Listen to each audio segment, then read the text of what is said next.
installed there. So when riders approach, they can hit that button there and it'll flash, and then cars will see them and less likely somebody getting hit. So we looked into the cost. I actually talked to Brett Rusnock, who's a senior civil engineer for the city of Keene, and he said they just put that similar type style in at the roundabout at Walmart, where they just put that roundabout in, and he said the cost was $12,000 to $15,000 installed for each one of those. So they're solar driven, push button activated. I believe at a meeting maybe a year ago, I was asked to look into motion detect. And I asked Brett about that, and he said the only place that they ever did it was at Keene State College on Winchester Street there. And I went and checked it out, and one of them wasn't working. So I think they're very susceptible to damage, and especially on the rail trail where we have the snowmobilers come through with their graders, we have equipment. The committee felt it was too risky to put in motion detect, so let's just have the push button. So, and then we would have to put paint on the street for the crossing. So we'd like to use the MAST grant to pay for this. And I know the town was thinking of perhaps using that for something else. We talked about this about a year ago, using it for this purpose. So I'm here to lobby to use that grant to pay for these 3 road crossings, pedestrian and bicycle road crossings across the 3 Matthew road crossings for the Eschwilla Road. Any questions or comments? Yeah, I want to go back to the motion part. What is the main reason you wouldn't want the motion? Because I'm picturing people going by with snowmobiles. Do they have to get off their thing to go press the button? Do they have to get off their machine to go press the button? Or is this going to be where they're going to pull up alongside, reach over and hit a button? How does that work? They would have to push the button in order to activate the flashing I'm lights. asking if do they stop their machine, do they physically get off and go push the button?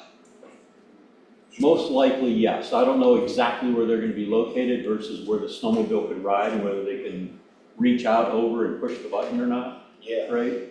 Well, I was just being concerned about how many people are going to use the button versus we know it's going to happen, the lights are going to go when there's motion. And you weighed out the fact of that it would break down more, the motion one. Is that the reason you don't want to do the motion? Correct. And the one at Keene State College, one of them's already not working. Yeah, because I go by those and I see those where the people just walk up and then they flash, right? So, right, we're concerned about how long will they last before that's not even working and now you have nothing. And then the cost is higher too. I think it was another $4 to $5 grand per crossing to have motion detect. Snowmobiles are probably, I would say, the least important part of having the lights though, because they already have headlights. So a vehicle's more likely to see them. It's the biker or the walker on this time of day. Right. That Where makes a lot of sense. more usage. Not to say snowmobiles couldn't use them, but I think to your point, they're not going to get off. A couple of us are like every 100 feet. Yeah. They're probably not going to use them, but you can see the headlights. So at least if you're coming around the corner, you're more likely to see a light. They probably come on faster over the asphalt. I think they still go pretty good speeds. Actually, that makes a lot more sense to me now that you mentioned the bikers and the walkers. I was just had in my head because you mentioned snowmobile, so I was focused on just the snowmobile guy, but there's a lot of other activity. Oh yeah, that the runners, button makes bikers, sense. walkers. Yeah, I was just curious, because I personally don't know of any motion detect type crossings on any rail trail in our region anywhere. that answers my question.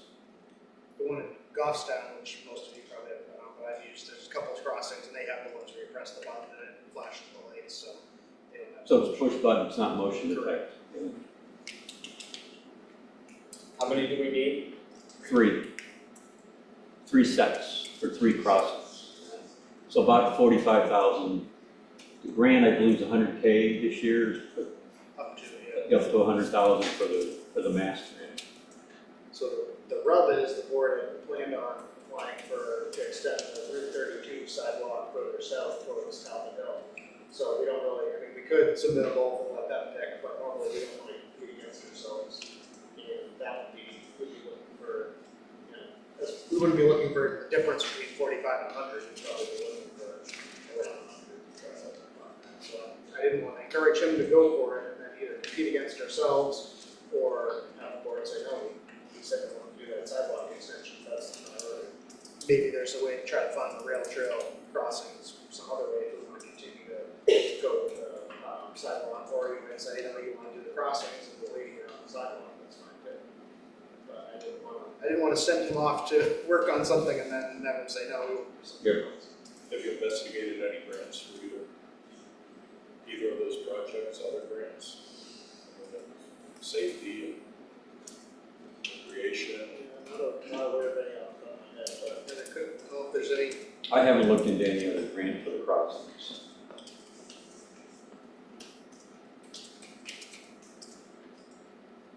How soon did you want to have this in effect? Did you want to do that this year? The mass grant round, the deadline I think is October 20th or 25th. So the idea was to submit before the application deadline, which is end of October, third week of October. I'm not familiar enough with the sidewalks that you're talking about. So it's like the sidewalk kind of ends abruptly between Grange and the Wilcox School, kind of across from Town Hall, and it goes to the Carver Bridge. It would be extended further south towards like Town Hill Road. And we were hoping to use that money to do the sidewalk? That's what we've been doing. Both projects, half of the sidewalks. Go from 55 up to the sidewalks and 45. Yes, We could split the projects and go for 100. What is that side? That's a good solution. Split it. Instead of going for 100 for the sidewalk, go for 55 for the sidewalk and 45 for this one. And do as much as we can on the sidewalk. I think the lights are a great idea, because that road is crazy, and people drive fast on that road. You come around the corner with a bike road up there, it has two kids following them or something, falling behind. I think it's important, myself. Who's doing the application?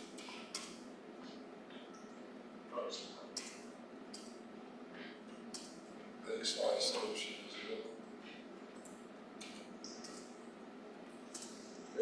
Consensus? That's what we should do. Thank you. Anything else? You're all set. Okay, so what did I hear? It was a yes. Oh, okay. So They're gonna try to send go Stefan for the money. Okay, I'll talk to Stefan then. All right, great, thank you. You might have it at the office, we don't know. Yeah. Consider it from the All right. standpoint that if we only get 50, could be allocated to the signals. We might not have a choice if we apply for both, we might pick one or usually, well, we haven't applied for two, so I won't say for sure, but I suspect that's what they do, is because they rate all the projects and say this is the one that we scored higher, so this is the one they approve. I think they would choose that as the funder. Well, that one's definitely a priority, personally. I agree with you. Yeah, Yeah. oh, absolutely. Although I have a vested interest in the other one. Yeah. Okay, all right, thank you. Thanks. Thank you. Yep. Now, would you like to go on the special event permit? Well, unless Stefan wants to jump in this 10-minute window and try to accomplish his code enforcement. Zoning enforcement. So while he's approaching, what page it is, page 59, we have a memo here on the concern we received about the sports club at 125 Lincoln Road, and the research he's done. No.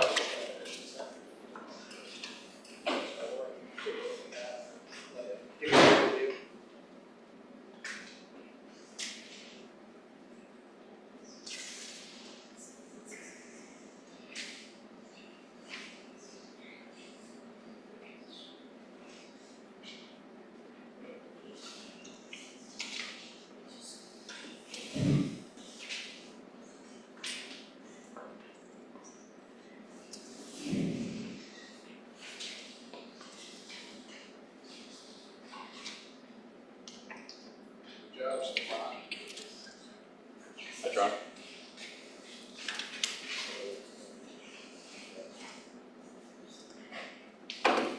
When did the road actually come into being for the town? Town vote? By my research, March of '74. So it was a private road prior to that? Yeah. And according to resident accounts, the range was in use well before the road was there. So it was in use before Wickham subdivided the parcel lot. Yeah, I think it was the sort of thing where he just had his friends and family use his property for shooting. And you have the sand and gravel pit behind it, so it was essentially safe.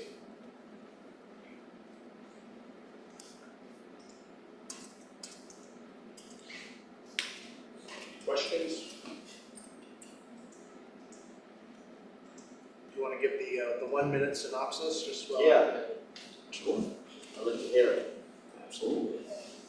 So, essentially, at the time that the club moved to Swanzey, there were no restrictions on uses in that district. It was referred to as one of the general districts, and the only restrictions on land use there pertain to highways, like setbacks and structure use juxtaposition to said highways. So they really didn't have to go before the planning or zoning board to get approval.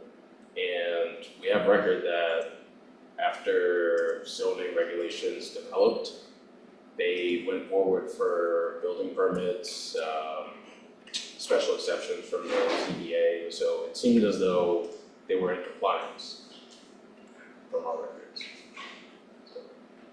Essentially, they were grandfathered, not conforming.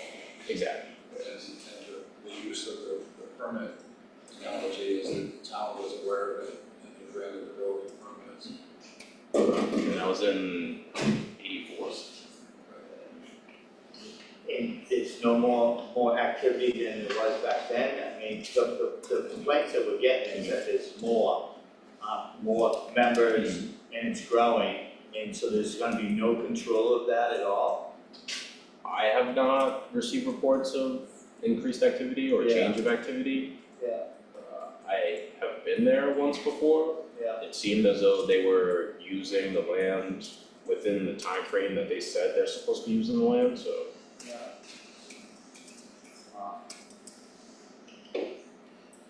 Yeah, we kind of figured that, right? You did, right? You mentioned that. Yeah, but, and I can understand on the other end, you know, the people, it's, you know, I've been there on a Sunday, and it's just 24/7, you know? And I understand, they moved there and they knew there was some things there, I get it, but it's something we can do. Well, we needed to look and we needed to get these people answers, and you did a great job. Thank you. Appreciate it. Yes, thank you. Were there safety concerns? Well, that's what I question too, with the roads being so close and, you know, they shoot rifles and stuff, is there, you know, by law, I think there's a certain distance to shooting, am I correct? Yeah, I'm a range safety officer for the ambulance, Cheshire County Health and Shooting Foundation. Pretty willing to go take a look at that report and see if there's any safety issues that I can see.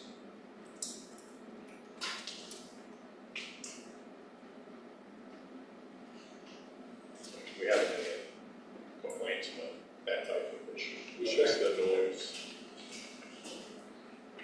Well, I think not just whether you want to do the second research or not, but I think you did raise concerns about the proximity to the road, people walking on it, whether that's, so if there's any evidence that that's an issue, I don't know, but that was an aspect of the Do you see any downfall by having him take a look to see if there's any safety issues? Not that I can think of. I'd be happy to meet with the. Billy does. I really think you want to talk to Board of Health first, before we start authorizing something. Just, you know, I prefer to have that guidance before we open a can of worms.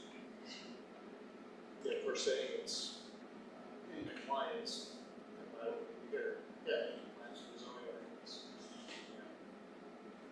We'll get back to you. Do you know if they're in an NRA range or not? To my knowledge, I was told that they are, but I can't back that up. You were just told that they are. Correct. You could go on the NRA site and find that out. Go try it. Absolutely.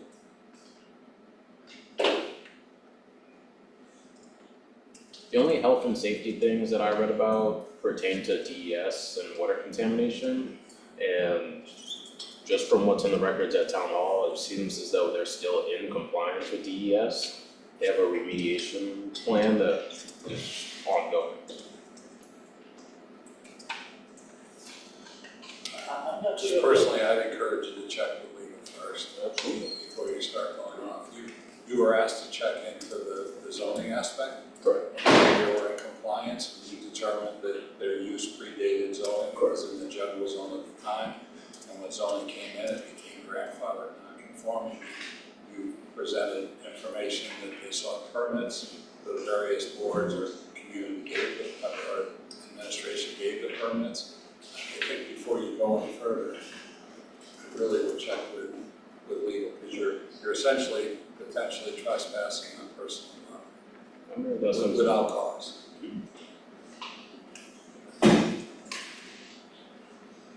It's just a phone call away. No, I mirror your sentiment. You can come back not next week, but the 9th. I can do that. I'd like to see that followed up on, but, because my concern is an accident happening to somebody on that street or something, and I don't wanna be sitting in this seat and have this brought in front of me and we didn't check out the safety. And somebody gets hurt, and then, I'd like to see us follow through with that, and see if we can't get permission to have Mike go and check the safety. At least if they're gonna do it, we can say, these are, things that we have to address, since, there's people living there now. We have to make some changes, for safety, right?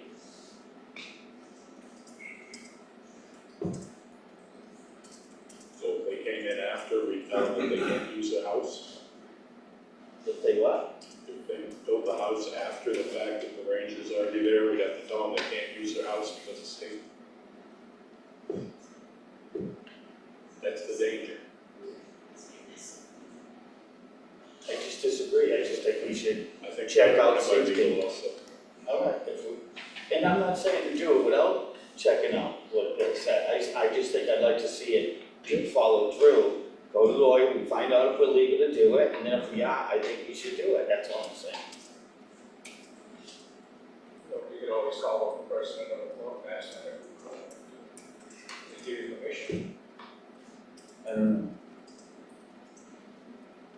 We have it back. I will talk to town council.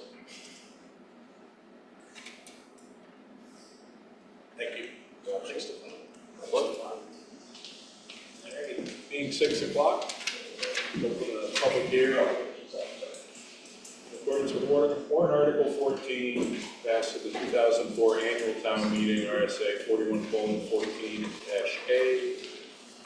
Board of Selectmen during the regularly scheduled meetings will hold the following public hearings at Whitman Hall regarding the possible acceptance by the town of a donation of approximately 3.3 acres from Southwestern Community Services. The land is from the parcel at 28 Main Street, map 110, lot 70. This donation is part of a boundary line adjustment approved by the planning board on August 8th, 2024. The hearings will be held as follows. Tonight, September 25th at 6 p.m.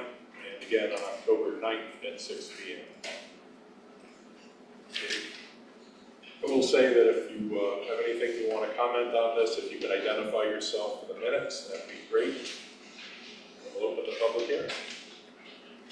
Before we get to the public hearing, could I just ask Michael a clarifying question? As I read this, it appears that there's an existing ordinance, and we're gonna modify it as of That's the January. next public hearing, that's not this one. So which one is this? This is on the lot, the land being out in the fire station. Oh, I'm sorry, jumped the gun on that, didn't I? I'm looking up a word because I meant to do it beforehand. Just to give us a synopsis, he doesn't listen. Listening to you. Well, look, Give it us was a just not here. synopsis so that they know what you're talking Yeah, so with that opportunity, so what we're talking about is actually just down the street here. Fire Station 3, which everyone's probably familiar with, right next to the Thompson Covered Bridge, is currently on a very small lot, about a third of an acre. And when we put on an addition over the last couple of years in the back to add additional storage space. Because the lot was so small and the percentage of the building that covers the lot is so large, we ran into a couple little hiccups in terms of some state permitting, which is what started the conversation about, it'd be really nice if we had some, a little bit of breathing room. Not that we have any plans to do anything, but just to provide a little bit of breathing room. And working with our partners at Southwestern Community Services, Keith Tebow specifically, they were open to that opportunity. The project's been there long enough that some of their funding restrictions are loosened such that they have the ability to potentially donate some land.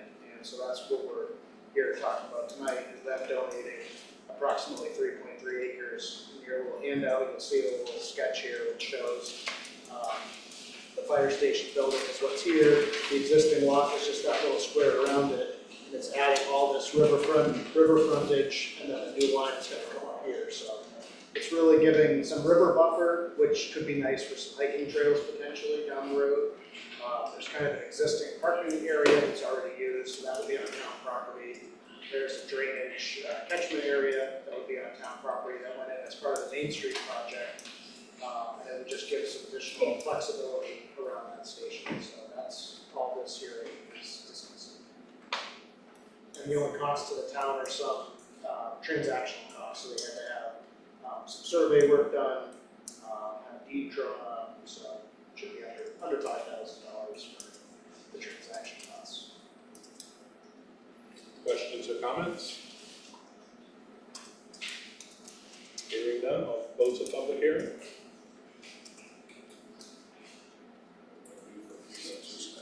Yes, Tuesday. Yes, we have to have another public hearing within 10 to 14 days, and the board has to vote within 7 days. And it did go before the planning board, over the boundary line adjustment for their comment on the acquisition, and it went before the conservation commission. Back here, another public, back here. Is Mike okay aware of this? Mike Walzer? He gets the notices, so. Just as you mentioned, beautiful piece of property for a walking path along the river. I know it's on the It river. doesn't go to a trail check. Well, there might be some opportunity that you can bring away to make that possible. Make it usable.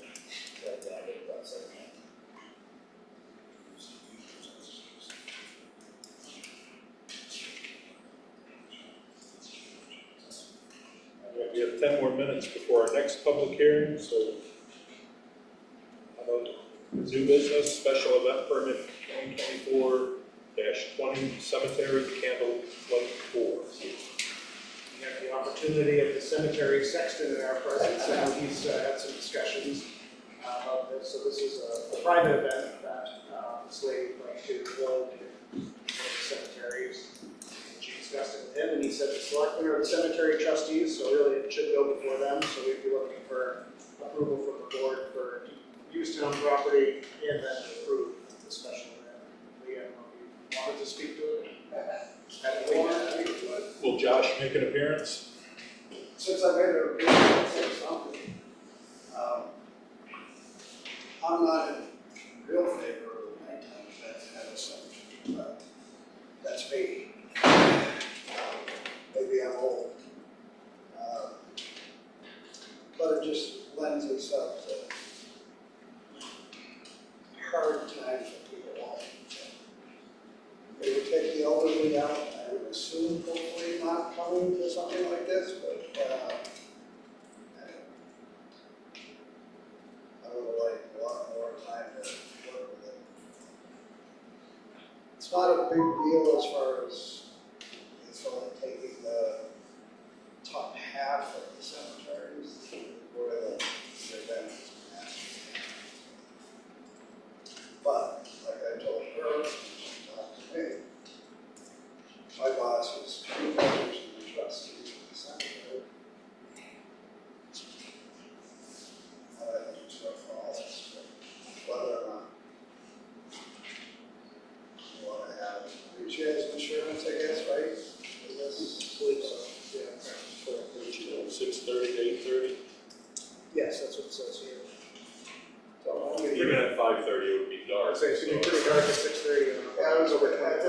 relatively dark, it's 5:30.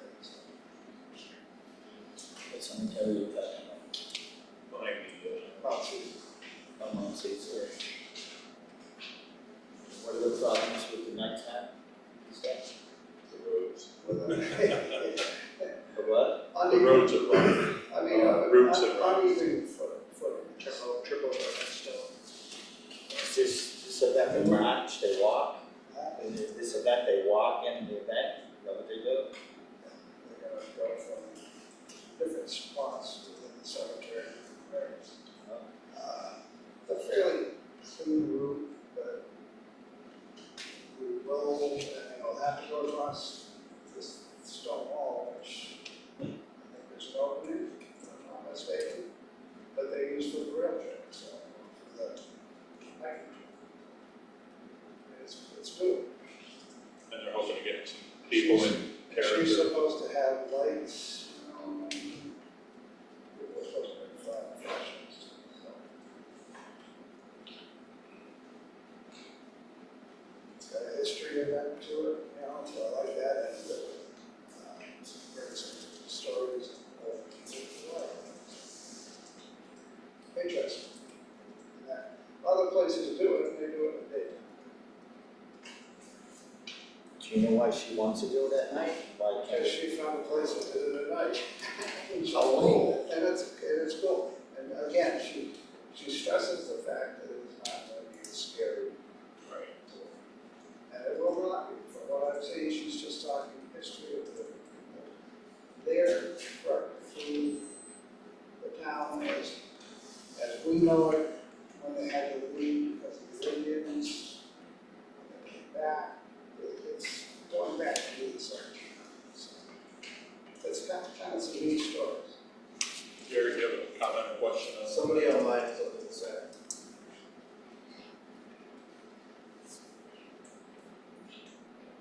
See if I can unmute my microphone. Can you guys hear me? Yes. Okay. Hi, Lee. Hello. Hey, thanks for coming tonight. I just wanted you to wanted to let you know that I'm here if you have any questions. I did walk this cemetery twice this past weekend, and I feel like I do have a safe route that would not have a tripping hazard, and I certainly understand Lee's concerns. My goal is to teach the town the history of Swanzey, which is amazing. Like we drive through the Crescent Bridge all the time, we see the name Crescent. But even though I grew up in Swanzey, I never realized that his son, Thomas Crescent Jr., was kidnapped by the Indians, marched off to Canada 20 miles a day. And so there's just so many interesting stories that are in our cemeteries, Revolutionary War soldiers that fought in the opening battles and at Bunker Hill. And I'd love to be able to tell those stories. I can do it in the day if you would prefer, but there are many cemeteries around the country that do it safely at night and with battery operated candlelight. It's kind of a cool effect. It's interesting to do it that way, but it's up to you guys. So, you have any questions for me? Would you be interested in doing it on like a Saturday early, late afternoon, early evening, maybe at 4? I could. I could. It would need to. I'm a florist. I have a wedding on the 25th, so it would need to be the following Saturday.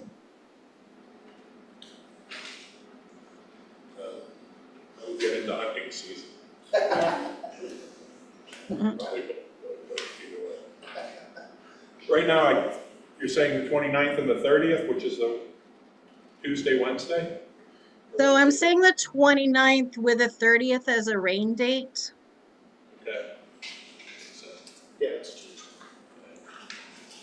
And I was trying not to interfere with football games and other things that might be going on around the town on a weekend. It's kind of why I was picking a weeknight. try it once.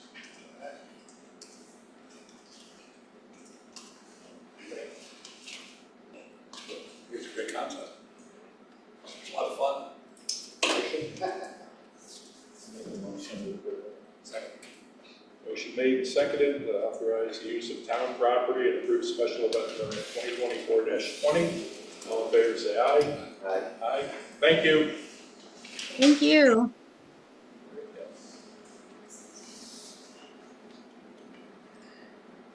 Do you want me to get that? Great idea.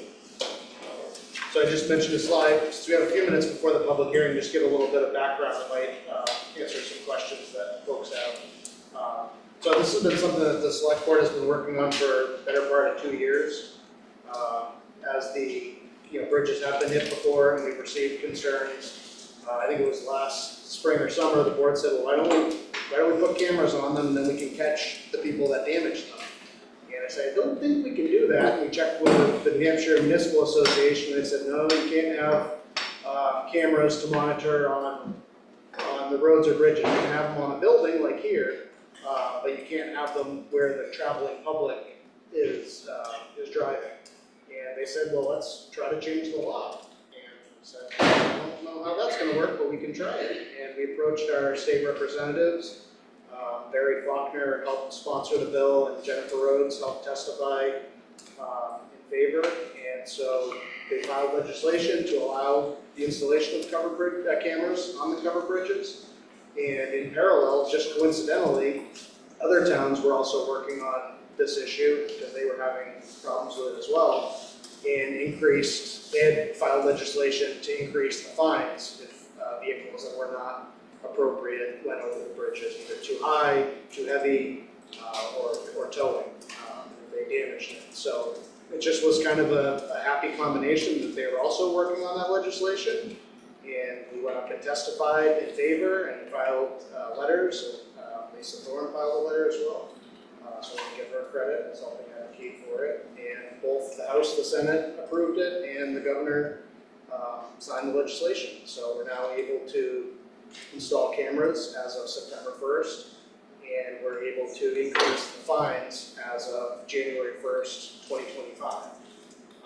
So it's a little bit timing-wise clunky, which was kind of Bill's question. So what I've included in the handout that hopefully everyone got, if not, there's probably still a few back there.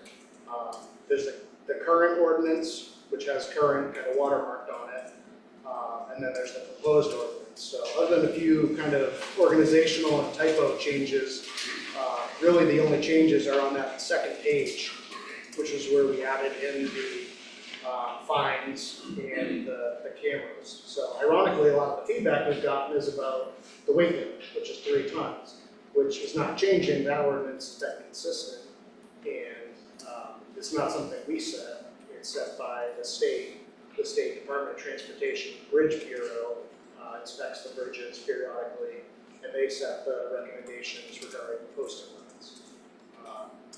The other piece I want to mention briefly, especially as it relates to Crescent, is in terms of signage. Because that is a state road, the town does not control the signage on that road. And we did have Frank Lindenbringer from the DOT local district came in about a month ago, met with the board to discuss signage. And he connected us with folks in the traffic bureau, and we emailed after that meeting, hadn't heard. They emailed me back at like 5 o'clock today, so I haven't had a chance to really read it. But we are making progress on the signage. One of the questions was yield versus stop, no yield. So we are looking into that. And we're the first town that's trying to install the camera aspect, which also has a signage requirement. So because we are kind of the guinea pig there, it is going to take some coordinating. So obviously we didn't make the September 1st that we were able to install them. But we are working as quickly as possible, and the board has allocated funding for installing a camera on Crescent to start there as a trial period. So we got 3 minutes. Perfect. I think I covered most of it. It being 6:15, I'll open the public hearing regarding proposed changes to the town highway regulation ordinance. Like I said, takes effect January 1st, 2025, increasing fines and authorizing use of cameras to identify vehicles that damage the bridges. We'll propose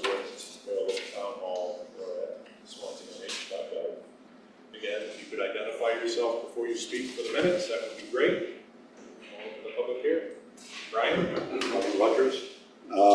Comment, question, and statement. So do the statement. Think that the cameras going up is a good idea. I'm not sure why we're doing one when we have 4 bridges. Why don't we just do them all? But that was the statement, rhetorical, if you will. This weight is coming up at the coffee houses around town as well, because 1,500 pickup truck that's crew cab's already 2.5 ton, empty.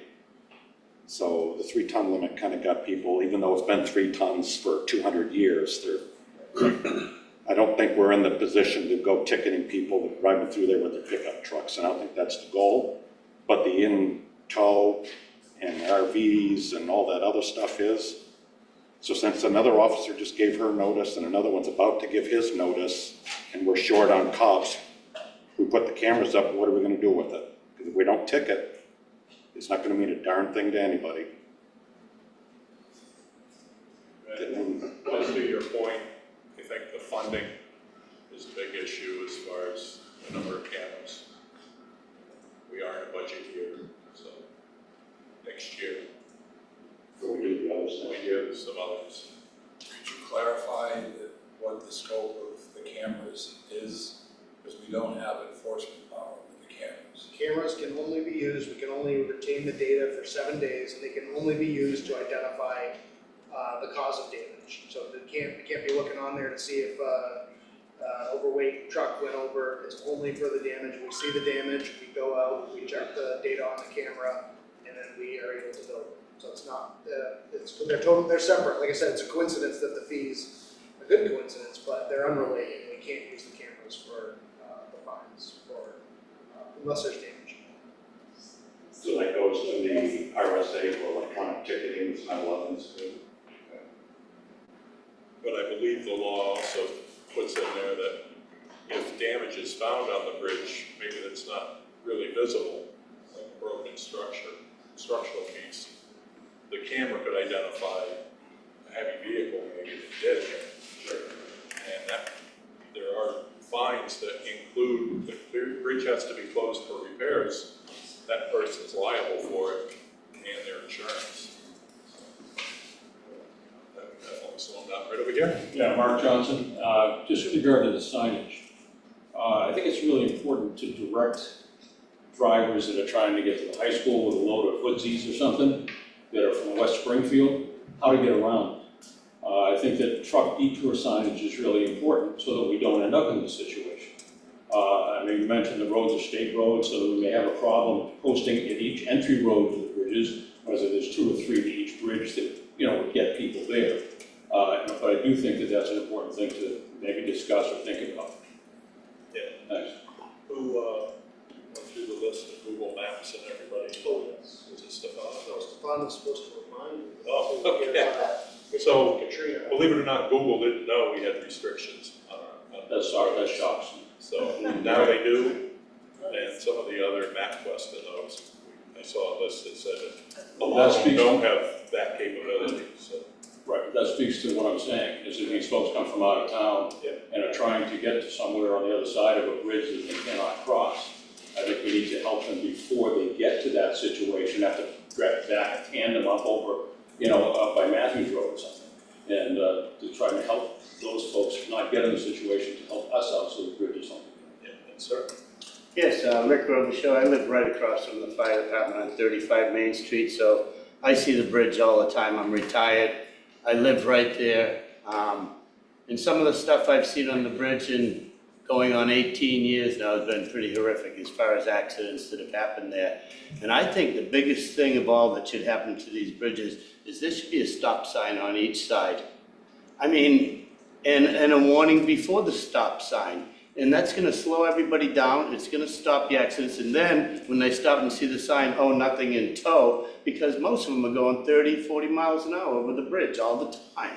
And I see it day in, day out. I've watched trailers unhitch and hit cars coming in on the other side. I've watched trucks go through with trailers that have forklift that took out the top of the bridge on one side, kept going, took out the top of the bridge on the other side, and it's constant. I see trailers constantly going over. I see RVs going over, big vehicles. And I think it's very important to have a stop sign on each, especially this one here where there's children playing in the apartments right behind the fire department all the time. And there's a lot of traffic going in and out of there, and it's horrific sometimes. And I think our biggest asset would be to have stop signs on each side of the bridges. It would slow everybody down, slow the traffic down to 25 miles an hour instead of 30, and maybe we can contain a lot of the stuff that's going on. Valerie Cox. I'm sorry, the name again? Valerie Cox. Thank you. Another problem is the people who tailgate other vehicles across the bridge. So if your vehicle is less than 3 tons, their vehicles may be less than 3 tons. Together, they're over. So the tailgating is, yeah, the tailgating's a big problem. And the stop sign would take care of that. Yes, sir. Kyle Croto, Eaton Road. I'm sorry, the name, sir, I didn't hear it. Kyle Croto. Thank you. Is there clarification, the 3 ton, is that the curb weight of the vehicle or the gross vehicle weight rating?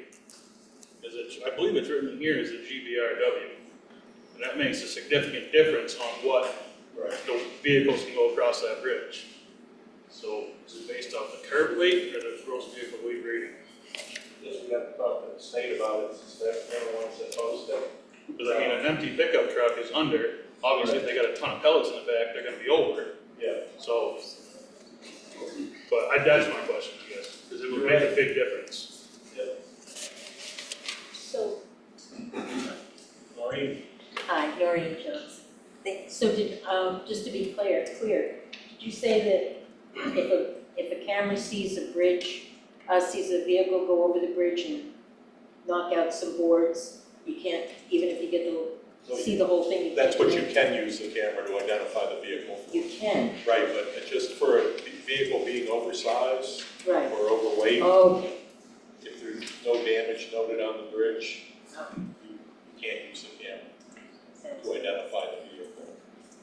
Yes, sir. Gary Proto, Sunnyview Drive. I'm sorry? Gary Proto, Thank you. Sunnyview Drive, Swansea. I think one of the biggest things with a tow is the sign so small. Mm-hmm. It's this big, I agree.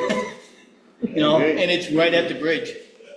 Have it further, couple more further down the road too. No, there's one right in my property, right on the corner across from the fire department. It's a fairly good sized one, but they're covered with tree limbs and brush, the same as the one coming on the California I street. think There's a sign there, but it's covered with brush from a tree. You can't even read it, so it's not doing anything useful.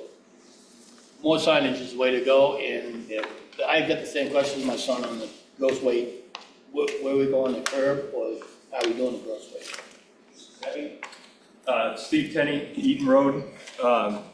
Just a couple comments about the ordinance as it's proposed. The way I read RSA 3139, which gives the town its authority for ordinances, that's capped at a $1,000 fine. The way we've copied the penalties from the new RSA or the revised RSA to indicate fines of $2,000, I don't think that would hold if the police department would charge it under the town ordinance.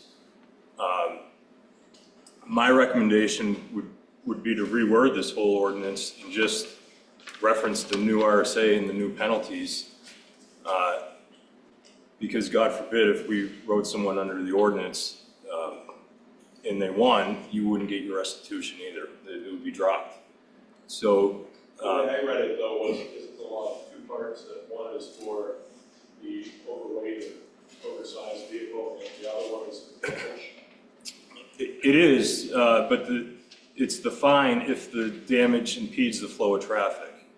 So I'm not sure that legally the ordinance can have the fine up to $2,000 like that.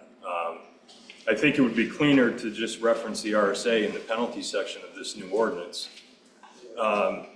Because then again, if it's ever changed or repealed or whatever down the road, you would have to go through this process again.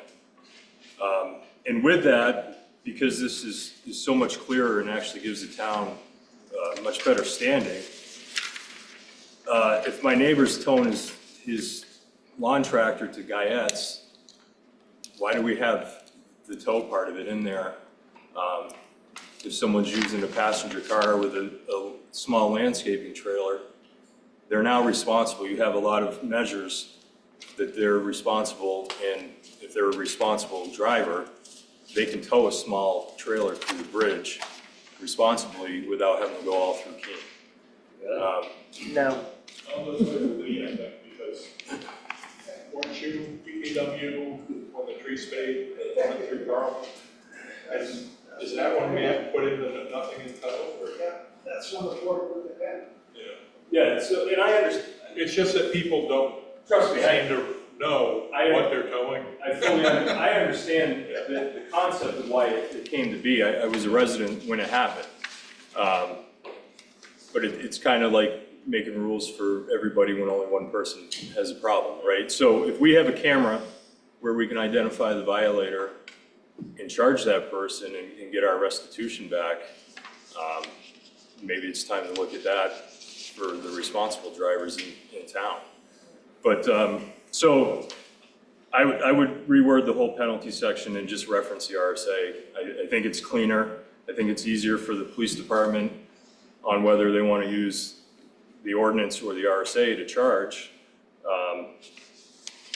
And it's just cleaner because most of our town ordinances are $50 or $100 anyway. It kind of goes out of our norms of our other ordinances that we have in town. So it's just my 2 cents. Thank you. Nothing in tow? Yeah. Now, I did want to speak to this because that's 18 years working in public works. Those bridges are hit every year, multiple times, the 3 of them. The one, Slate Bridge, which is a bridge on steroids, built in 2001, built with 14-foot height, which the state then turned to 13.8, I think. That's the state. And bumpers on the side of timber that you cannot get to the side of the bridge unless you've got something hanging out. That bridge doesn't get hit nearly at all. I say nearly because if I look at that, I think somebody went through with a backhoe and hit the top of it. Why? I don't know. But the other 3 bridges, in 18 years of me doing public works, all 3 of them, one portal was destroyed by either a tree spade or Carlton Road, a drunk driver on Crescent. I believe it was a drunk driver too on Thompson that took the whole side out of it in the West End. So we're talking $14,000 to $16,000 worth of damage to a bridge in that time, now probably 25, 30. So if we can hold them accountable, at least that's a start. But boy, I mean, I was taught in driver's ed, if you had an accident, you had to stop to report it. What is it with hitting a bridge, taking the roof off, off a vehicle and saying, oh, geez, let's get out of here before the fine begins? I don't understand it. Why should we have to do that? Well, we have to. Thank you. I disagree with the removing of the nothing in tow. Accidents happen to great drivers all the time. I think it opens, as you said, it opens up the bridges to more damage possibilities, even by just a simple accident. You never know what's going to happen. Also, a lot of people don't realize the additional weight they're carrying when they're towing equipment. Or even if it was the only way to get out of town, that would be one thing, but it's not. There are multiple ways out of town that do not involve a bridge.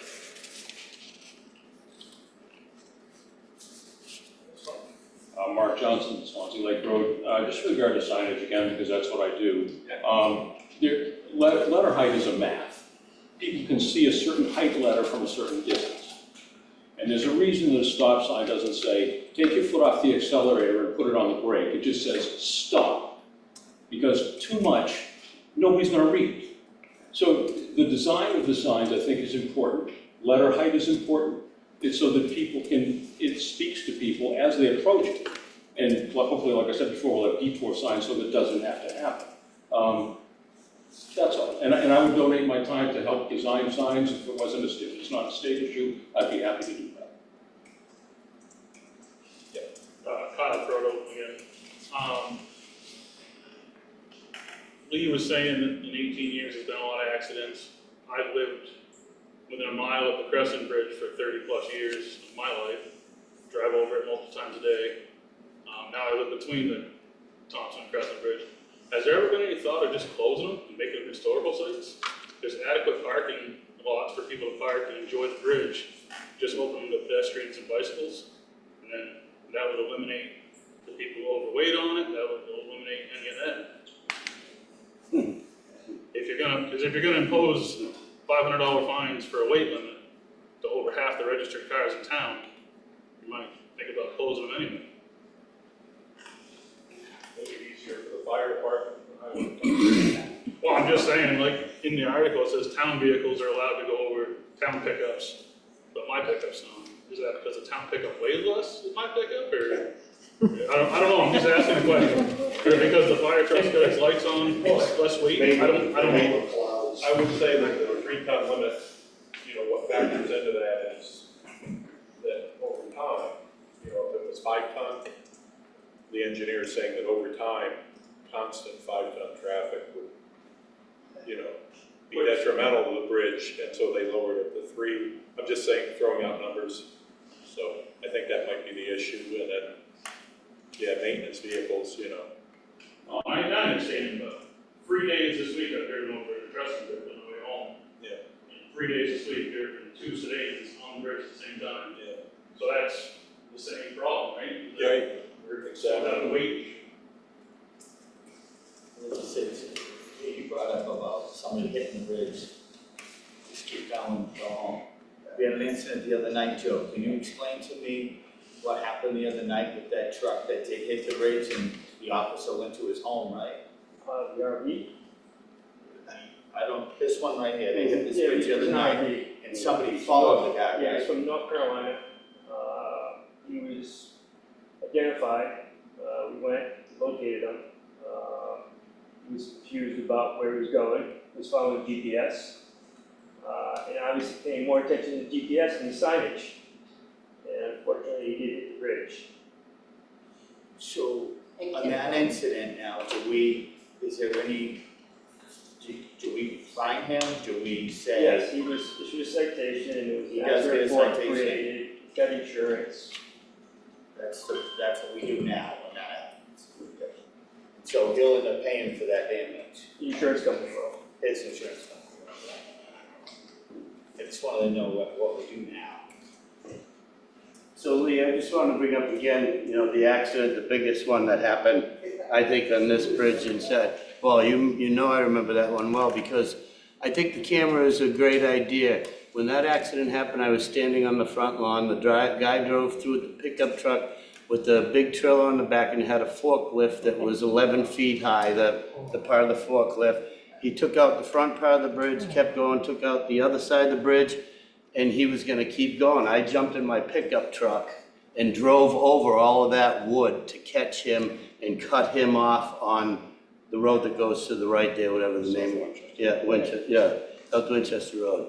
And I cut him off, and I had already had a state trooper on the phone talking to him, and he happened to be coming the other way and met me right there where I cut him off. Otherwise, that guy would have been gone, and nobody would have ever known what happened to the bridge or who did it. He took out the whole gable end. He took out both gable ends on the bridge, and some timbers up top too. But I think it's a real important thing to have the cameras and also stop signs. That's my biggest thing right there, so. So, compensated by insurance or whatever for that. We have, anytime we have, Lots of that has paid for the repairs. Trouble with, it's constant. I used to do it 2 or 3 times a year. When I first started, if you're old, you remember Bill Smith.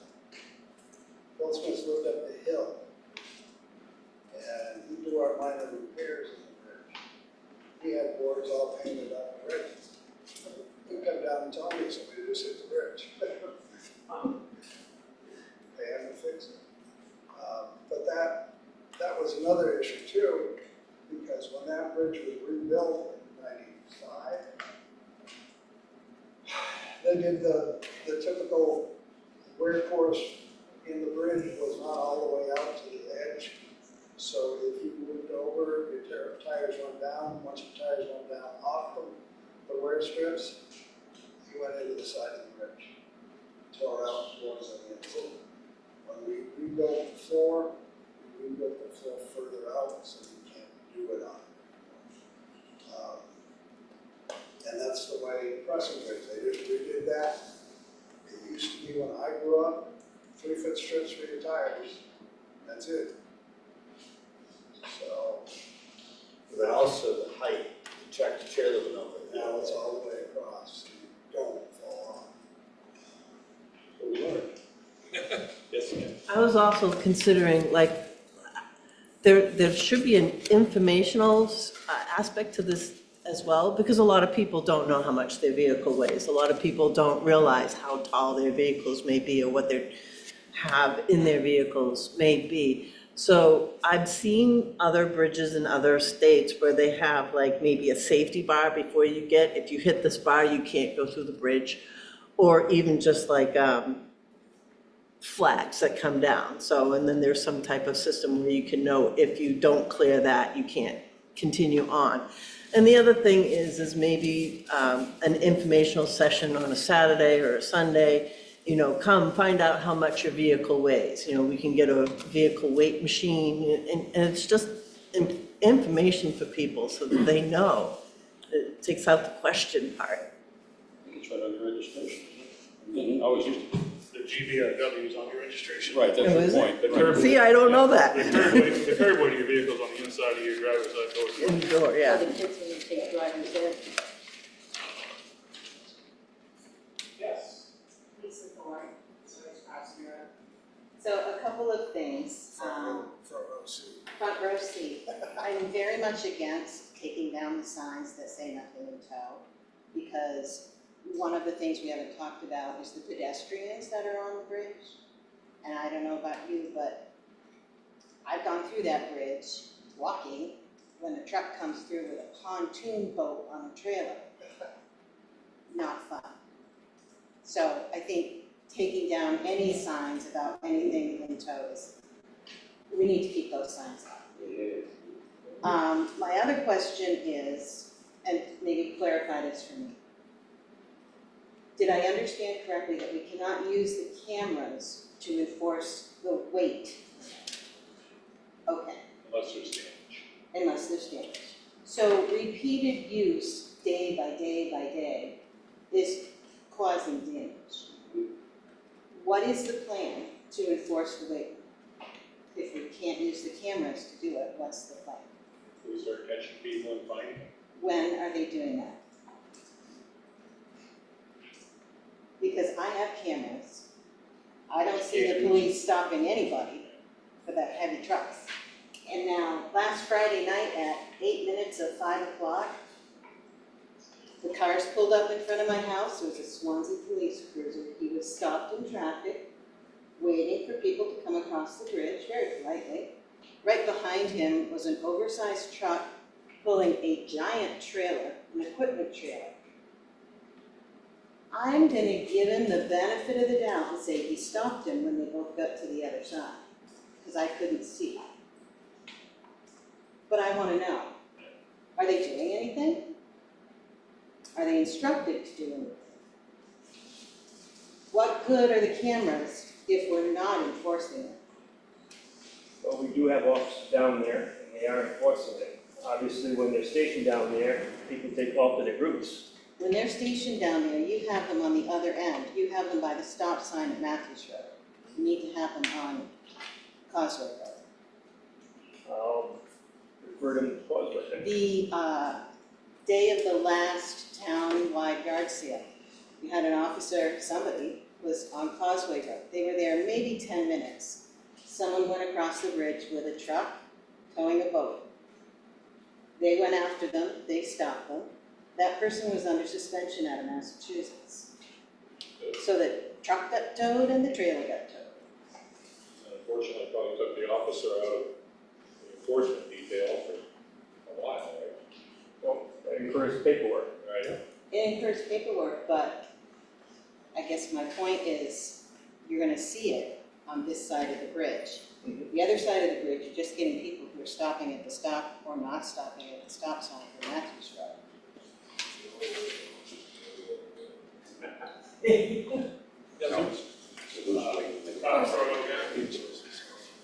think one thing we need to do before we can start enforcing the weight limit on the bridge is figure out what that weight limit's for. Because there's many vehicles that the GVRW is over 3 tons, but the curb weight is under 3 tons. So I guess we gotta figure out what weight we're gonna go with before we can start enforcing. Only, like Michael said, it's set by the state. So if, I would say the vehicle at the time, so if it's a half ton, or I don't even want to say half ton, a small Toyota Ranger pickup truck, and you put 2 tons of batteries in the back of the thing, and you can see it going down the road with a rear bumper dragging, I think that would be an incentive to the officer to say, that's overweight, even though the registration and the VIN tag says what the weight is. I agree with It's that. Over 6 tons, or 3 tons on the bridge, so. But in here, it says GVRW. So that's why I'm wondering, just there's gonna be some confusion on that. I'm sure the officers are gonna get the same questions, and they're not gonna wanna, or maybe even have the answers. So it'd be good to have them have clarified information before they start issuing tickets. So just for note, there's not a municipal or town police agency in the state of New Hampshire that's equipped to weigh trucks or cars, or anything like that. The DOT, or the Division of State Police and their truck unit will, but that's for commercial vehicles. So you're kind of asking the police department to do something that's almost impossible for them. And have it stand up legally. They can stop them and give them a warning, but if someone was to challenge a ticket given by one of the chief's officers for being overweight, they're gonna have no leg to stand on. Because you said he had a load of gravel in the back of his 3/4 ton pickup. It's just not feasible, and it's too much to ask of them. And to make them certified to do it would be a lot more money and a lot more training than I think the town people would be willing to spend for a couple tickets a year on the covered bridges. So the simplest way to do that is while you have the ordinance open, if you really want to tackle it, and you're gonna have to have another public hearing, is to make those bridges passenger car only. And it's simple as that. If they're registered commercially, then they get a ticket. Otherwise, if they're registered as a passenger vehicle, there's nothing else you can do about it. So it's kind of unfair to bash the police department here when they don't have the mechanisms to enforce what you're asking them to enforce. So.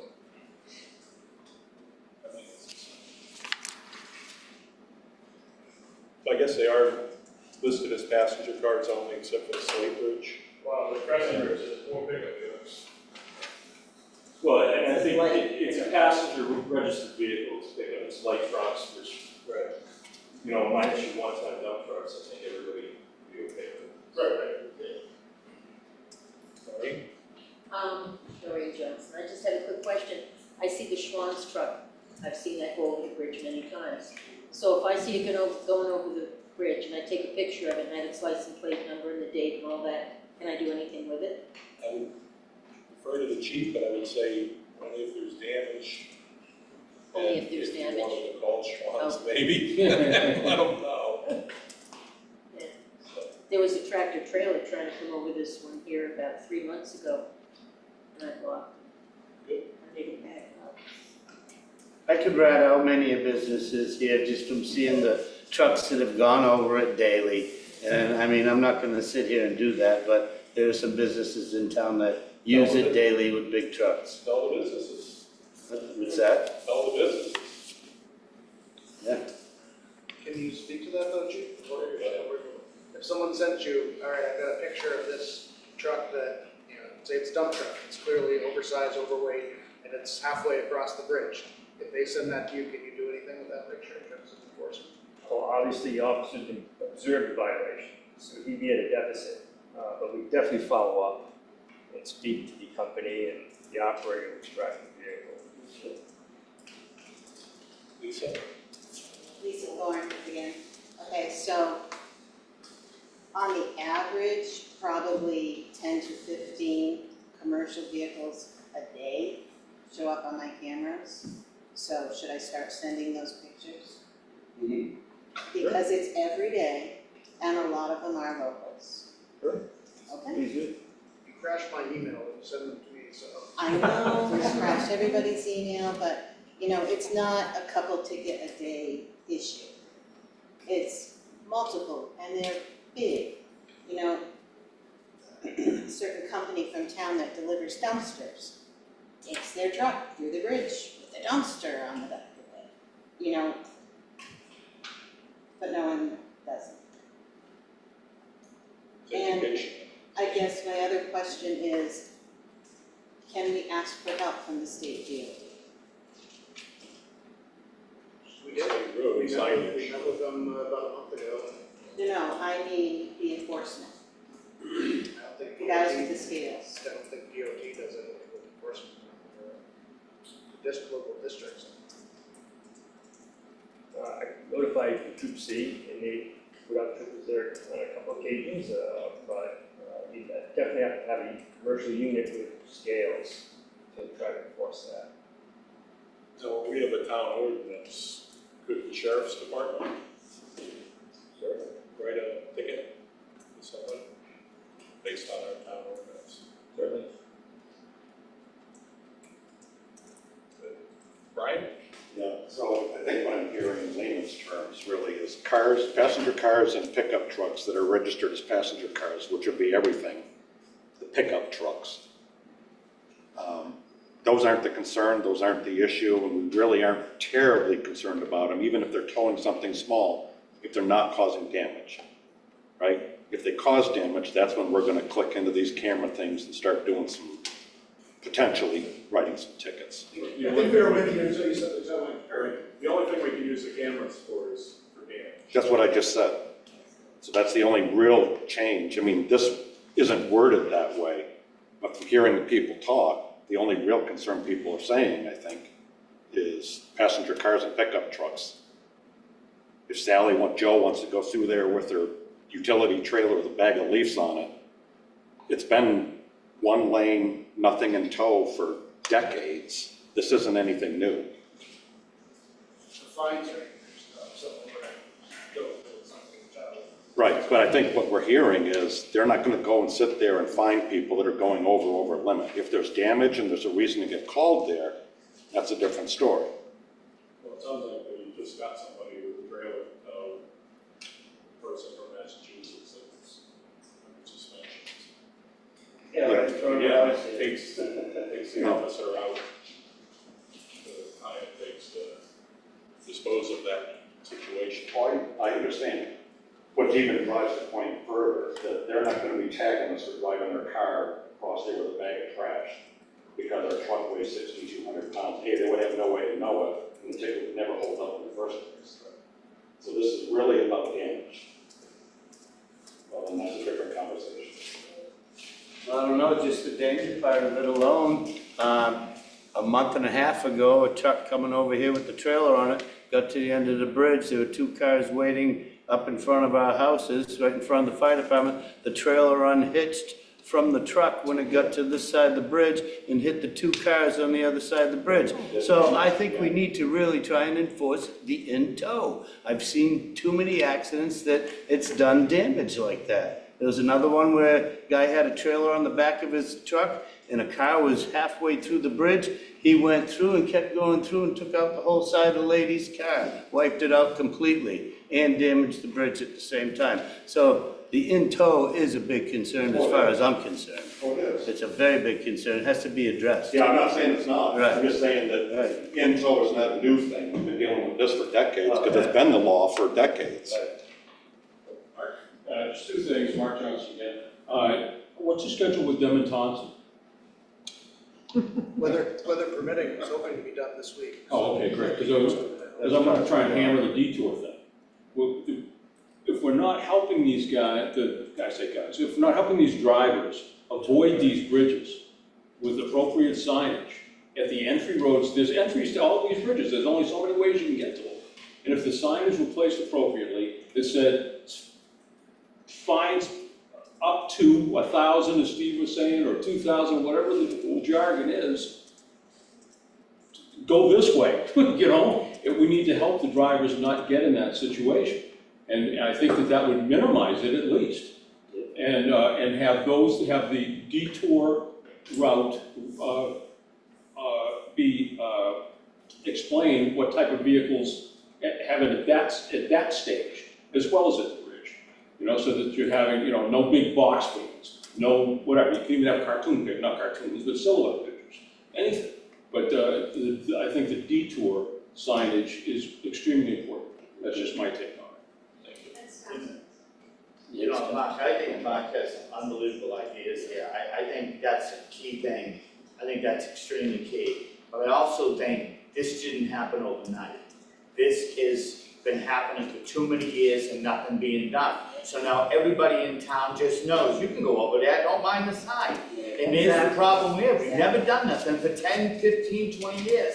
And we're gonna have to start somewhere. And I think we have to attack it aggressively, and we have to pull people over, and we have to say, even if we have to hire someone, stand their bridge for 2 weeks and say, no more going over the bridge, no more, and get it out there into the public that no more going over the bridge with tow.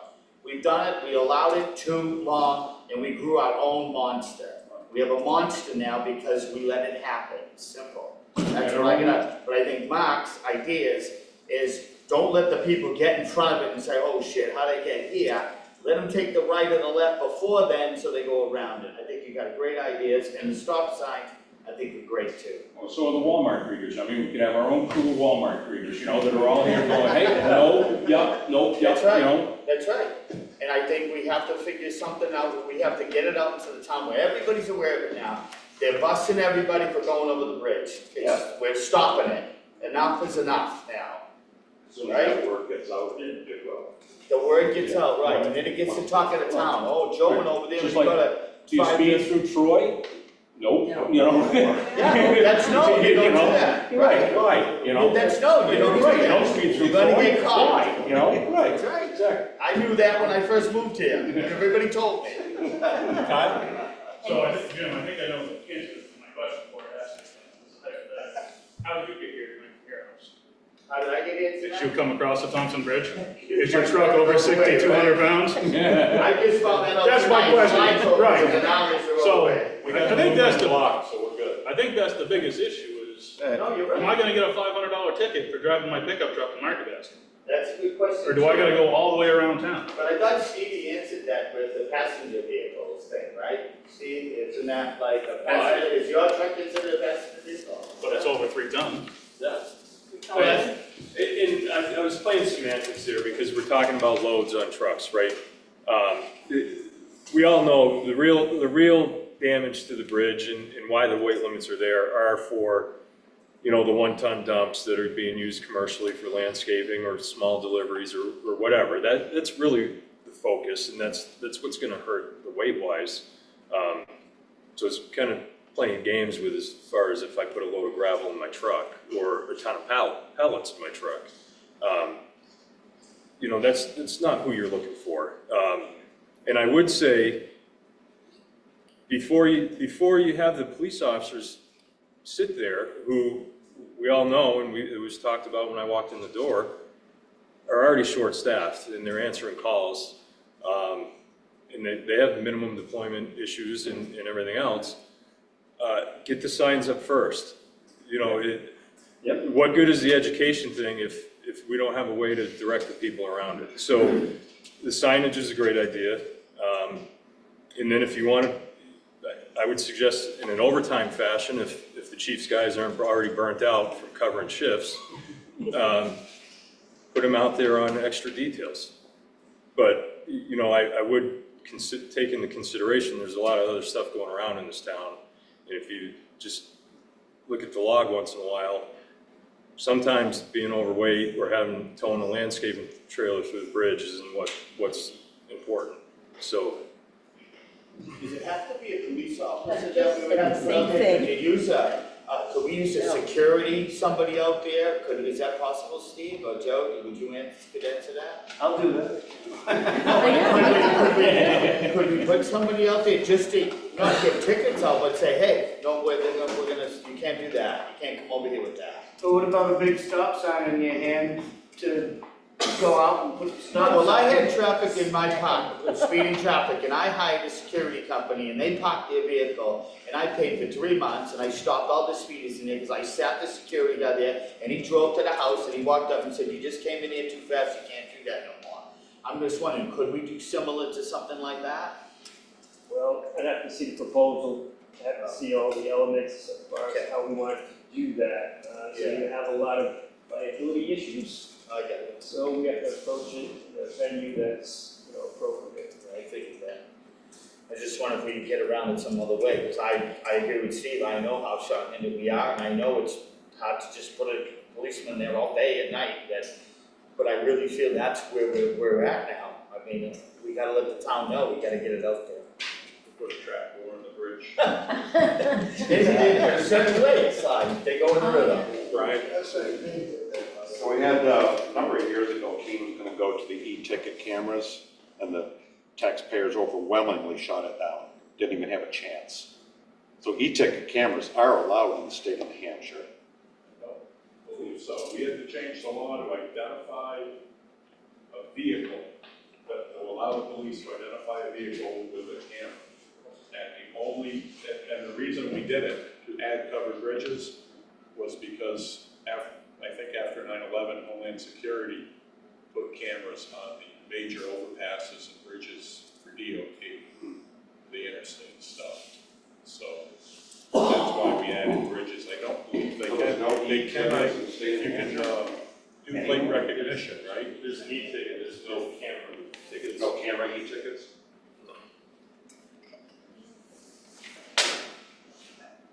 Yes. I've done lake coasting, and it's real important, the whole point of it is to educate people. And you have to be inoffensive, unaggressive, not in your face, you know, you have to add it's just to inform people, and why it's important. And even if you did, and it pays like $10 an hour, and even if it's temporary, it might be a nice idea to educate people that way. You know, by saying we're just trying to help people redirect themselves when they're towing. You know, so when you see someone towing something, you know, it's just a thought, works for the boats. Well, what authority would you have? No, it's just, but at least it's not the police doing it, it's giving them information. And then, you know, you can shoot the tires out of that car. Lisa? I appreciate that the police have a lot of other things to do, other than monitoring heavy trucks on the bridge.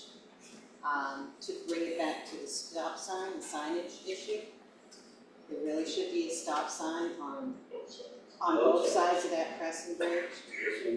Because now we've got, and if you don't live there, you don't see this on a daily basis, but what happens is someone will yield like they're supposed to. Someone else will come up behind them and start screaming and swearing at them because they're yielding. And someone else back here will pull out and around, and now you've got two trying to go through the bridge at the same time because they thought they yielded too long.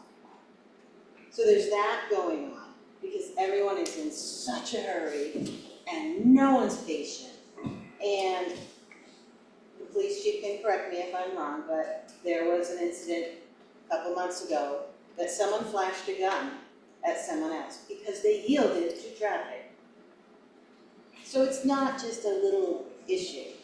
That's road rage. Yeah, it is. That falls under the bigger We should problem. address the sign that's come up a few times. Said that those are not our signs. I understand, And the yeah. state put them in.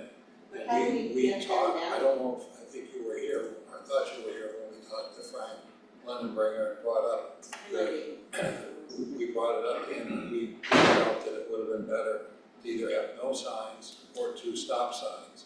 And he spoke in favor of the yield. And we used a similar context that you just used, absent the gun part. But the other of what does happen from a practical standpoint is that the person yielding doesn't realize they don't need to yield because the other side has a stop sign. So we did bring it up, but we don't have the jurisdiction over that, other than to go to the traffic bureau and make recommendations. I will say that the state police are monitoring people towing down that road as well, because I have them happily follow me from the high school to my grandmother's house, which is short of the bridge. And he was very disappointed when I backed in her driveway to go to my mother. Because he followed me all the way down there waiting to write a ticket. So they are monitoring it, so. Rick Robichaud again. So to my understanding is the state would have to put the stop signs and stuff in? Any signage of sorts. So we'd have to adjust what's going on with the state. Well, we have the opportunity to make a presentation or a request of the traffic bureau, and then it would filter down to the local DOT. But it's just a multi-layered process. And we talked about lit signs for speeding and all of that. And it's just a multi-layered process that we have to go through with no guarantee that we'll be successful. We're hopeful that we'll be able to post the signs for the cameras. But again, it's for the Crescent Bridge because it's a state road.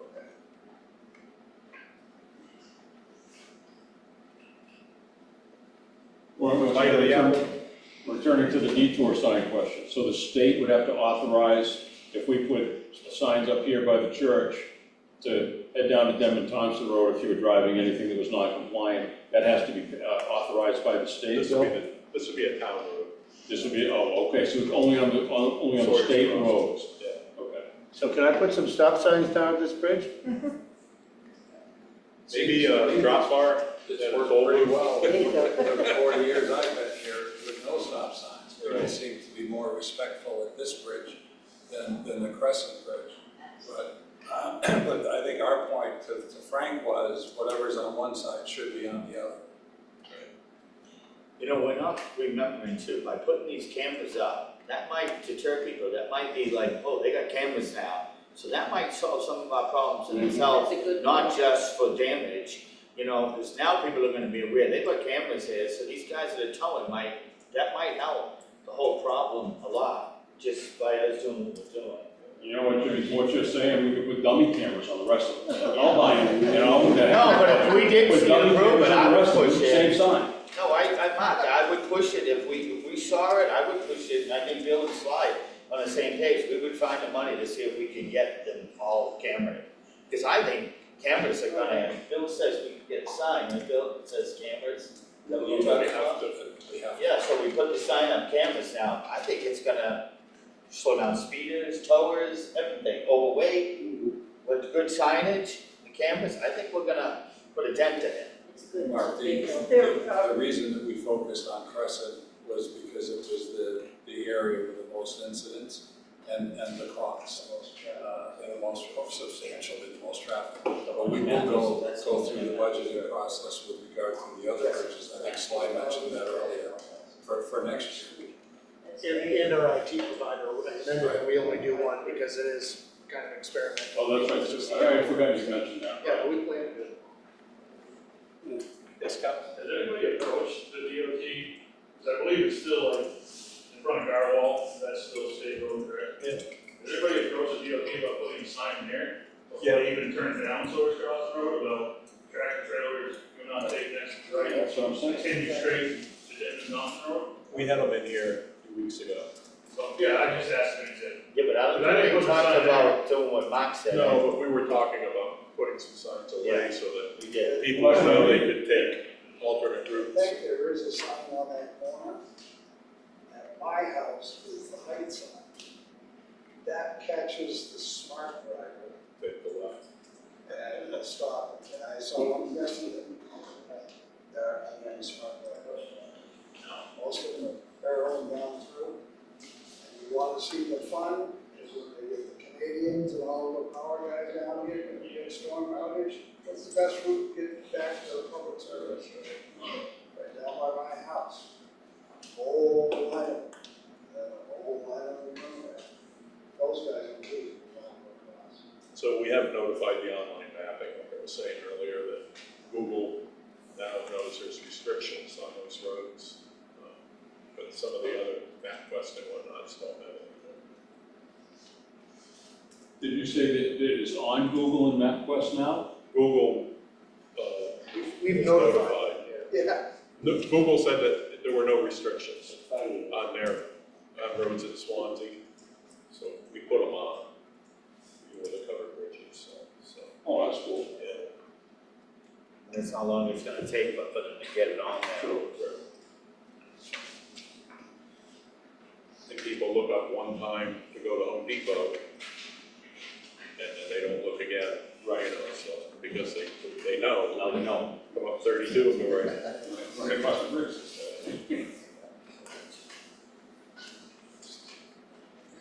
Good public hearing, we're working on it, thank you for your input. Lot of good stuff. That was so worth it. Just Mark, Frank, everybody that put in input. I thought you guys had a lot of good ideas. You enlightened me with some great ideas, so this was a good hearing, I think, right? And nobody asked the question what the state's gonna do with the fine. No. It's good. We don't know. What the state's gonna do with what?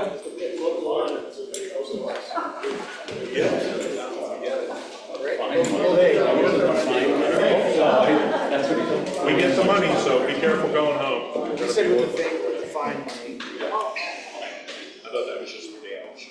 This is a town ordinance, I believe. That's how you're gonna write the ticket, right? Thank you, guys. What happens when they don't pay? Thank you, guys. Thank you, Jim. You go down to Massachusetts and you take possession of the vehicle and bring it back. Nice job. Keep it coming, right? Nice. You're gonna stay. Sure. We're gonna bring you back.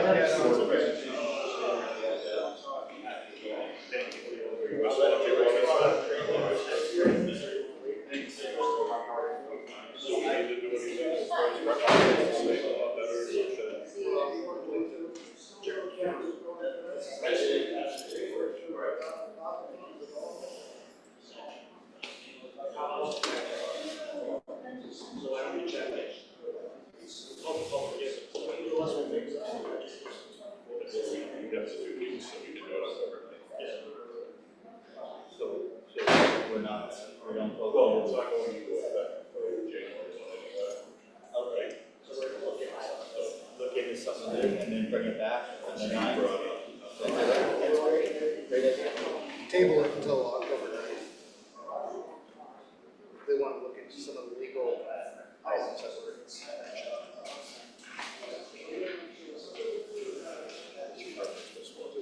Yes, please. All right, go to new business under B for West Swansea Water Company, action items, A and C, West Swansea TIF committee chart. Yeah. Kind of all together. Ben Gerard, Underwood Engineers, and I had a meeting with Rick Stringer from Department of Environmental Services, I guess a week or so ago. And he was, he wanted to make sure we knew about the kind of award letter in terms of the low interest loan, the 40% principal forgiveness that you mentioned a few meetings ago. And basically to be clear that if we're not going to move forward with that project, the state would like to allocate those funds for other projects. So he wanted to kind of make sure we had some of these items that are listed here on our radar. I told them they're working on setting up a committee, and this is one of the major things they're going to be reviewing. So it was positive, but it's getting late early in some ways, so we want to make sure we have these items clear and make sure I'm clear on the board's kind of consensus on the direction we're going. So it's like some of the items that we had on here was just consensus that we are proceeding with a warrant article for this, potentially. Again, obviously, to find out new information, we can always change your mind, but that's still the current plan. He recommended, and I think it's good advice would be, you don't want to get the warrant article approved and then have the company say, oh no, we actually think it's worth some new value. So he mentioned having like a purchase and sale agreement, so we work with council on the format regarding the sale of the company, to make sure we understand what the price is, and that was clearly outlined. One of the questions was, one of the major capital assets would be the storage tank, and he's wondering, well, do we know either generally or specifically where we want to put that? Underwood recommended either up on Leonard Farm Road or on Christian Hill Road to try to get the for the storage tank. Again, I told him I think that's something we're hoping that the committee is going to look at. But he said, again, you don't want to get this approved and then find out you don't have any landowners that, and you don't have any place to put the storage tank. So they mentioned that was the committee, and then I don't know if this necessarily was something he suggested, but it might have been something that I came up with was coming up with a preliminary agreement with the current operator, which is Hope Plumbing and Heating. We don't want the keys to turn over. We bought the system and then, all right, they disappeared, and now congratulations, you're running a water company. So I think they're doing a fine job with that. See if we can get agreement with them. They continue to operate it. So through a lot of information acting, but we just want to make sure we got about 3 months until the end of the year. Make sure we're clear on what direction we're going on and we're going the right path. I definitely think it's the right path. We've got potential difficulties if the system goes down with all the people that are on it, especially some of the larger multi-unit facilities. We've done a lot of work Underwood. Ben's done a tremendous amount of work until now. This is full speed ahead, in my opinion. And if we're looking at long-term growth for Swanzey, this is where it's going to happen. This is where our best land is. So we need, in my opinion, we need to continue to grow the infrastructure to make it possible. We're talking about what I discussed today. We talked about and the water system. Correct. Yeah. I just was a little behind on that. Sorry, I didn't know. You guys talked about this must be for a long time. 10 years off and on. Really? That's how long. So I want to say probably 20 years. What? How long discussion has been about the West Swansea water? What is it? Are they just wells over there? What kind of wells are there? They have a pressure tank, somebody might have in their basement, where air pressure keeps the water pressure on its basically, Yeah. so somebody uses it. Yeah. We're looking at taking over the system, putting it in an elevated tank so that even if the power goes out, Gravity. gravity will feed fire protection. Yeah, but what kind of wells are they? Are they drilled wells that we're working on? Are they drilled? Gravel pack. Are they gravel wells?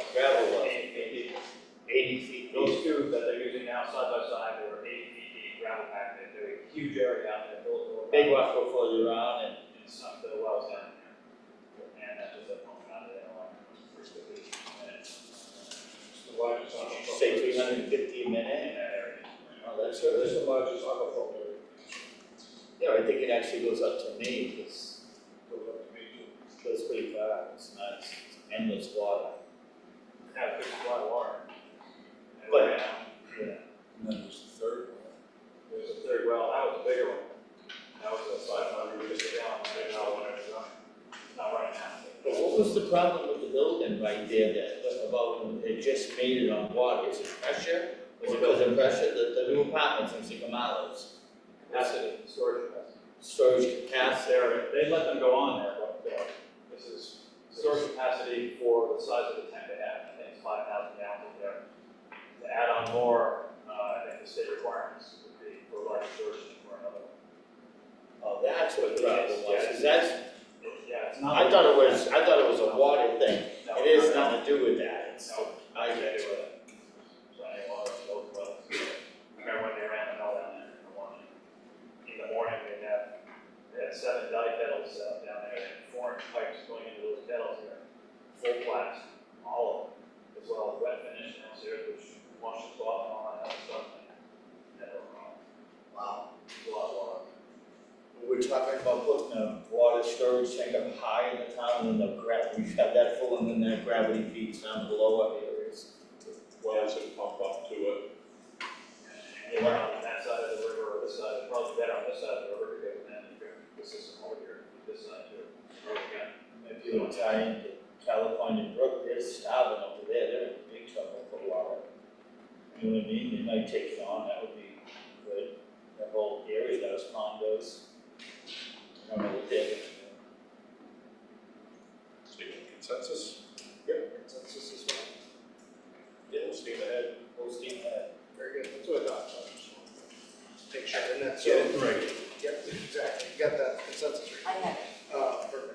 Fifth district. Yeah, so, and then we discussed, again, a meeting or two ago, about creating a committee to look at the possible creation of a TIF district, tax increment financing district in this area.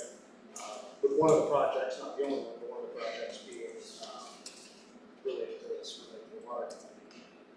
So I've listed what I think are questions they should consider working with the rest of the staff, but if I missed anything or have anything on here that isn't a priority for the board, that would be helpful. And I've also listed some members, most of which I've talked to. Still with Southwest. He is still with Swanzey, yes. Yeah, so he's not a resident, but TIF districts, especially once the actual district is created, there would be a TIF advisory committee, like there is for the Safford Drive. And you can't have non-residents as well as either property owners or representatives of property owners. Not for a long while. Yeah, exactly. Exactly. I think it's a great group. Experience there. Mr. Tempesta was excited to read that he's on there. I didn't even know that you guys did that. Till I read it. Congratulations. Thank you so much. You picked the guy that We're didn't gonna know have to what was make a happening. motion on this, right? You'll have to understand. I can't, no, I don't have to, right? Go ahead. Second. Motion made, seconded to create the West Swansea Tax Increment Finance Committee as outlined ahead. All in favor? Aye. Aye. You get 3 ayes. Very good. That Scott was looking included for the another charter. committee, right? That included the charter. We've already put him on They it. put me out I there. know, that's why I said you were looking for another one. I didn't see it, where's the list of the names? Is it in there? It's in this package. I didn't see it, is that it?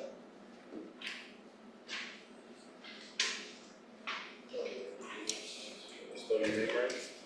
Bill, you have it, can you talk to Kenny? I can't show you. He and George will. Item D, MS 434, updated revenues. Seems okay. Just as a teaching opportunity, mainly for Mr. Tempesta. So we talk about periodically throughout the year, MS forms, which are useful service forms. And so like when we have a budget drafted, it's going to the town meeting, we have to fill out an MS, I think that's a 636, and after it gets voted, 232. So we know what these are because they're part of our normal cycle, but so we had the budget pass, obviously, earlier this year. And then so this time of year, when we get ready to set the tax rate, we have the MS1, which is the summary of all the value, all the assessed value. So based on, doing a revaluation this year. So the MS1 is not finished yet.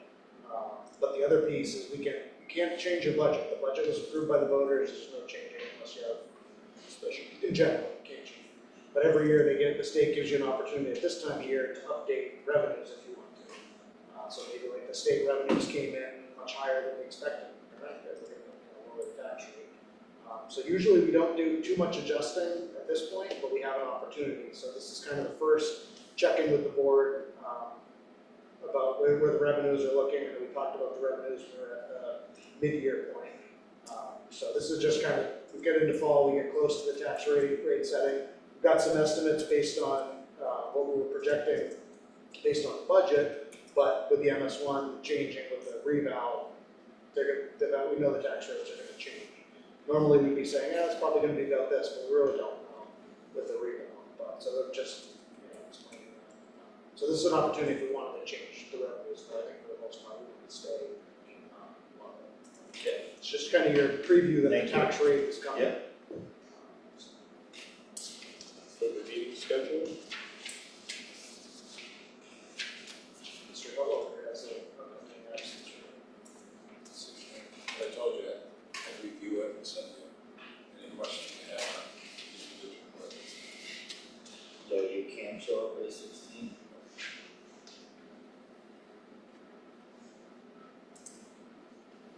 Did the rest of the schedule look okay? Yeah.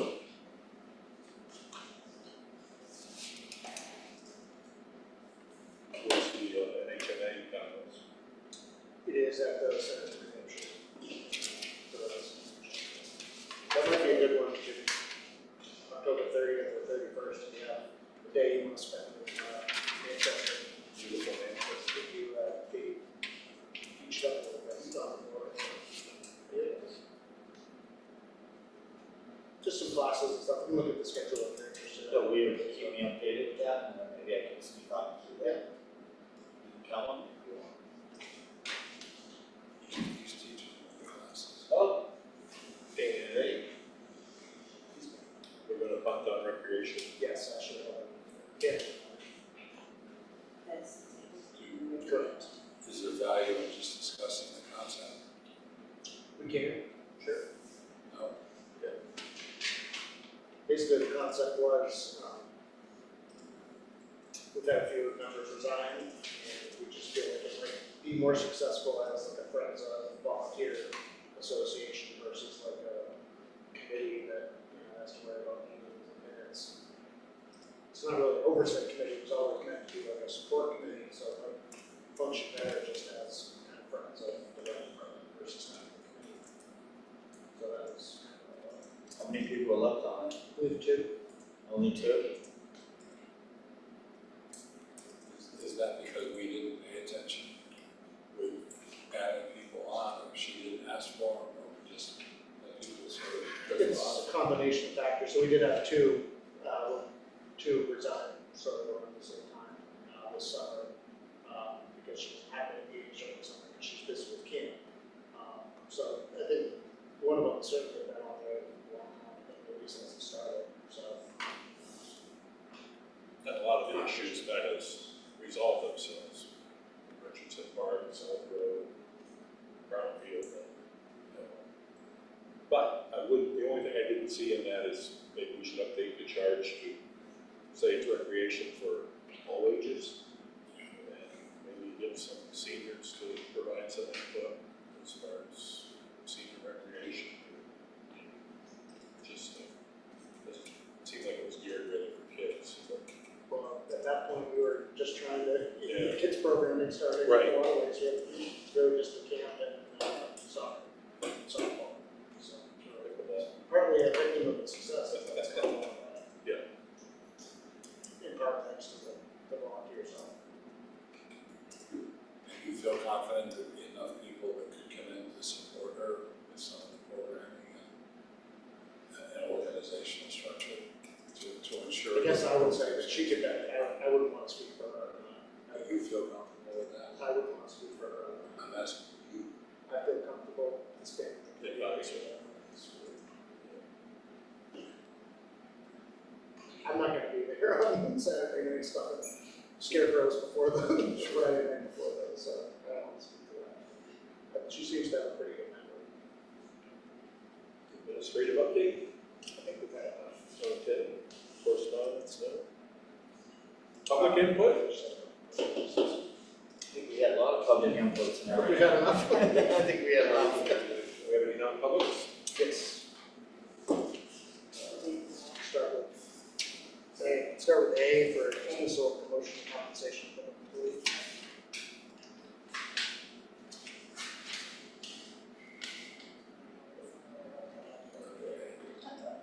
Motion to non-public. Under Kaczynski, Vanessa. Going on,